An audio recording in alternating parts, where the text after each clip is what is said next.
Salam Planter Indonesia. Assalamualaikum warahmatullahi wabarakatuh. Menjawab sebuah pertanyaan dari sahabat The Brondol, kenapa kita tidak boleh memupuk terlalu banyak atau banyak tapi harus dibagi-bagi dalam periode 2-3 kali setahunnya? Kenapa nggak sekali setahun saja gitu? Maka dalam penjelasan di siang hari ini, The Brondol akan mencoba menjelaskan bicara tentang pemupukan yang dibagi-bagi ataupun pupuk yang tidak boleh terlalu banyak. Mengingat bahwa di dalam pola atau konsep pemupukan kita akan melihat yang namanya kemampuan tanah itu menjerap pupuk unsur hara itu seperti apa. Karena kalau kita misalnya memiliki tanah dengan kapasitas tukar kation yang rendah, dengan kompleks jerapan ataupun memegang erat unsur hara yang dihasilkan dari proses pemupukan itu rendah, maka sisa unsur hara yang hasil proses yang lain itu akan hilang. Bisa jadi menguap, bisa jadi tercuci lah ini. Jadi ketika kita melakukan pemupukan terlalu banyak, ada dua konsep dasar yang tidak membolehkannya. Tidak diperbolehkan. Yang pertama, kalau dia memang senyawa garam, jika terlalu banyak maka sangat berpengaruh terhadap perkembangan dari akar itu sendiri. Kita kalau memupuk misalnya dengan pupuk senyawa garam, misalnya urea atau KCl atau kiserit, dengan jumlah yang terlalu banyak, ketika dia larut akan menjadi sebuah larutan yang kental, dia akan berpengaruh terhadap sistem perakaran yang ada. Bisa jadi bahwa akar bukannya menyerap unsur hara yang ada atau tidak menyerap unsur yang ada, justru malah larutan tanah yang terlalu kental ini akan menyebabkan terjadinya plasmolisis atau pecahnya sel dari akar itu sendiri, karena terjadinya penarikan air yang ada di ujung-ujung akar ini oleh larutan yang terlalu pekat. Inilah kenapa nggak boleh terlalu banyak. Misalnya mupuk kok banyak kok mati gitu, itu bukan berarti unsur haranya diserap dengan jumlah banyak kekenyangan tanamannya mati, tidak, tapi akan berpengaruh terhadap perakaran yang tidak tumbuh secara bagus karena beberapa air yang ada di dalam akar cenderung ketarik oleh larutan yang terlalu kental. Apalagi pupuk-pupuk dengan kandungan nitrogen, misalnya pemupukan ZA, pemupukan urea yang terlalu banyak sangat tidak dianjurkan. Sehingga di dalam konsep dasar pemupukan kelapa sawit, maka namanya urea dan KCl itu minimal dibaginya 2. Tidak sekali tabur 5 kilo sama 2,5 kilo, 2 kilo jauh lebih bagus 2 kilo, 2,5 kilo. Itu.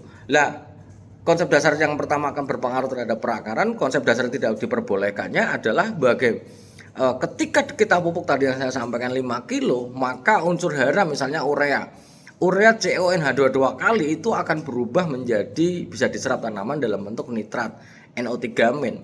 Lah, ketika dia NO3-min ini harusnya bisa dipegang erat-erat oleh partikel liat. Kemampuan liat kita untuk menjerapnya itu tidak mampu, semuanya diserap itu tidak mampu. Sehingga bisa jadi dia tercuci alias leaching, bisa jadi dia menguap menjadi amoniak. Nah, ini yang menjadi losses terbesar di dalam pemupukan kita itu seperti itu. Kita memupuk tepat waktu, 5T terjalankan dengan sempurna. Akan tetapi yang namanya urea tetap ada faktor losses yang mungkin muncul tuh akan ada. Sehingga pemupukan yang terbaik lebih bagus dibagi lebih banyak daripada sekali pupuk banyak tapi lebih bagus dibagi dengan jumlah yang frekuensi sering, tapi walaupun pupuknya sedikit. Yang dikunci kilogram per tahunnya itu berapa. Kalau misalnya kita pupuk 6 kilo Pak di NPK, lebih bagus mana? Sekali lagi, lebih bagus 3 kali lebih bagus daripada 2 kali, 4 kali lebih bagus daripada 3 kali. Karena mengingat kemampuan tanah kita itu tidak sanggup. Lah, beda ceritanya ketika tanah kita itu memang tanah yang super duper mampu menjerap unsur hara ataupun mengikat unsur hara dengan jumlah yang cukup besar. Akan tetapi di beberapa kasus, apalagi tanah-tanah dengan perbukitan yang dibikin teras, itu sangat rendah sekali kemampuan menjerapnya itu sangat rendah sekali. Kenapa? Karena dia di daerah subsoil, sehingga kayaknya lihat ya, tapi dia memang rendah sekali untuk penyerapannya karena ditambah lagi dengan adanya kemampuan menyerap air yang rendah sekali. Nah, ini yang menjadi penting untuk dipahami. Lah, kemudian sahabat The Brondol semuanya, bicara tentang pemupukan yang harus kita lakukan di dalam pemupukan kelapa sawit. Misalnya mau membagi berapa, fine, bebas saja. Yang penting dikunci. Lah, kalau kita ngomong beberapa kali setahunnya itu sangat tergantung dari kemampuan kita. Kalau kita misalnya memiliki pupuk yang memiliki tanah kemudian yang tidak begitu subur, maka ingat bahwa di dalam konsep pemupukan kelapa sawit bukan hanya sekedar memberikan unsur hara. Kita memberikan unsur hara pemupukan bagus, 10 kilo per tahun Pak Pendi, tapi tanamannya nggak berkembang. Karena kita terlupa, kita tidak boleh melakukan pemupukan dengan faktor pembatas yang masih ada di dalam kita. Daerah yang tergenang, mungkin lebih bawah daerah tergenang, mau dipupuk berapapun tidak akan berkembang. Kenapa? Akar sawit tidak akan mampu melakukan respirasi akar di daerah yang tergenang. Selesaikan genangannya baru dipupuk. Daerah miring, mau 10 kilo banyaknya, tapi kalau mau cuma ditebar miring, slope-nya curam, dipupuk, ya dia akan terbawa. Ingat bahwa ada namanya aliran permukaan di daerah yang miring. Ada 3 kemungkinan yang akan terjadi. Yang pertama, dia akan membawa aliran permukaan yang terlalu deras, akan membawa partikel pupuk. Kemudian yang kedua, akan mencuci unsur hara yang ada. Dan yang ketiga, akan membawa tanah dengan unsur hara yang terikat. Sangat tidak direkomendasikan ketika dia miring banget ditebar saja, jangan. Maka potonglah garis-garis itu. Sehingga hal yang saya sampaikan di siang hari yang berbahagia ini adalah bagaimana kita memupuk dengan optimal, dengan komposisi yang tepat. Karena kalau komposisinya tidak tepat, sebagai contoh, ada seorang petani, Pak Pendi, saya memupuk dengan menggunakan urea, memupuk dengan sudah sampai 8 kilo. Tapi tanaman sawit kita kok nggak berkembang? Akan terjengah, wah kok bisa 8 kilo tidak berkembang. Ternyata bahwa kita tidak memahami ada 4 unsur hara utama yang wajib terpenuhi. Secara urutan kebutuhan paling banyak adalah kalium, kedua adalah nitrogen, magnesium, dan fosfor. Kalau kita hanya memupuk nitrogen dan kalium, bagaimana dengan magnesium dan fosfornya? Pak Pendi, urea 4 kilo, KCl 4 kilo gak bergerak ya, cenderung hijau, buahnya kecil-kecil. Karena balik lagi sahabat berondol, kita harus memahami 4 unsur hara ini untuk perkembangan yang lebih baik bagi tanaman kelapa sawit. Akan jauh lebih bagus daripada 4 kilo urea 4 kilo, KCl 4 kilo. Magnesiumnya berapa? Fosfornya berapa? Mengingat bahwa magnesium merupakan sebagai penyusun klorofil daun, maka harus terpenuhi. Kalau dia tidak terpenuhi, ya akan tekor. Magnesium yang tidak terpenuhi, daun akan belang-belang. Daun belang-belang akan berpengaruh terhadap fotosintesis. Fotosintesis yang tidak bagus, serapan juga tidak akan bagus. Begitu juga dengan penggunaan fosfor yang tidak terpenuhi. Fosfor yang tidak terpenuhi ya sama aja, kita tidak memberikan sebuah energi untuk tanaman kita untuk bisa menyerap. Kalau tidak bisa menyerap, ngapain kita pupuk 8 kilo gitu loh. Jadi pemupukan yang optimal sampai ke maksimum harus memenuhi kriteria adalah 4 unsur hara ini dulu. Baru kita ngomongin mikro. Kita akan ngomong kosong ketika kita hanya mupuk dolomit. Saya Pak Pendi, saya pakai pupuk 12 kilo, dolomitnya 10 kilo, ya kan percuma saja.